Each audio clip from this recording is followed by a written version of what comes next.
What's up, guys? This is Ian here, Commissioner of the NCL, bringing you guys our weekly recap for Week 2 of Season 3. Let's start off with some move kills. This week, Earthquake took the top spot, racking up 9 kills so far in the season. Can't remember exactly how many per week. And then Scald and Knockoff in a tie for second place. In third place, you have a 4-way tie between Power Gem, Stealth Rocks, Moonblast, and Drain Punch, all with 5 kills. Not showing up on here, though. We have a total of 65 unique move kills this season now. Some notable kills, moves that got kills this week. 1,000 Arrows for the first time got some kills, as well as Hyperspace Fury, Volt Switch, Fire Blast, Flare Blitz, and Bullet Punch. Unique Z move kills are up to 4 now. So week 1 we had Savage Spin Out and Supersonic Sky Strike, and this week we have Bloom Doom and Tectonic Rage. Each of them all only have 1 kill. In terms of your kill leaders, there's a tie at the top with this new system where we're only sorting by kills.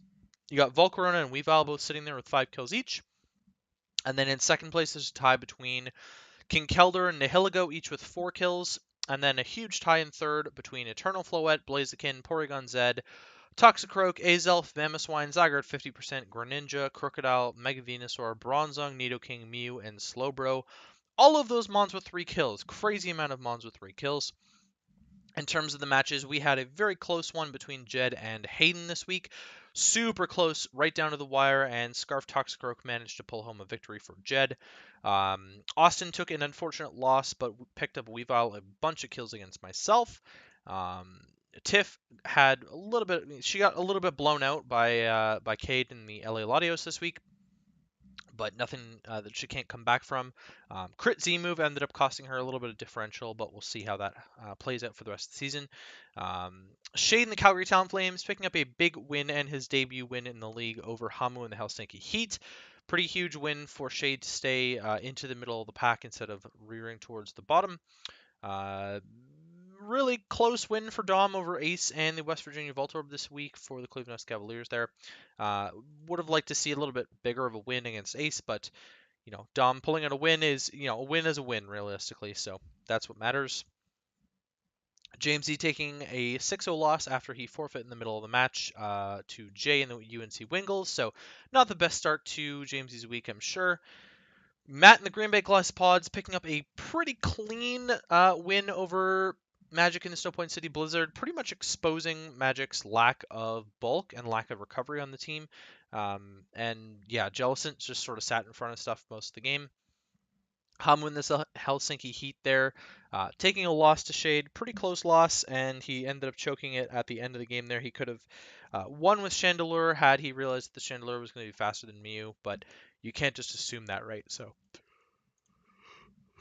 excuse me. Cade in the LA Latios picking up 3 kills for his Zygarde 50% and 3 for his Volcarona as he blew out Tiff in the LA Latios a little bit there. Ending up not 6-0ing though, so not the most impressive win of the week. Myself in the Ladner Lantern, I picked up a very consistent 2-0 win over Austin, the Atlantis Raptors this week. Just picking up a nice clean win, playing for the win, not for the differential myself as well. Hayden and the Pittsburgh Piplups performing very well this season. 2 very close games against very good opponents, and I'm excited to see how he performs the rest of the season, despite taking a loss this week. Magic played as best as he could against Matt's team, really. And Eternal Floette's flaws sort of showed this game greatly, where it sort of like traded a kill on the Snorlax for kill on itself, which wasn't really ideal for the rest of the team, for being honest. Ben and the Tampa Bay Weasels taking a temporary FF win over Phil and the Wiltshire Wartortles. I will elaborate on this further as we go through the season. Jay and the UNC Wingles picked up a big 6-0 win over James in the Crystal Palkia. That was a huge 6-0 win over a great competitor, and Jay is going to love the differential and the win that he got from that match. And then Ace in the West Virginia Voltorbs. Very impressive game from him. I think it's probably the best game I've ever seen him play. He played really well around Dom's team and sort of used his wall breakers extremely effectively. Got a freeze that was quite fortunate for him, but played around that as well really well.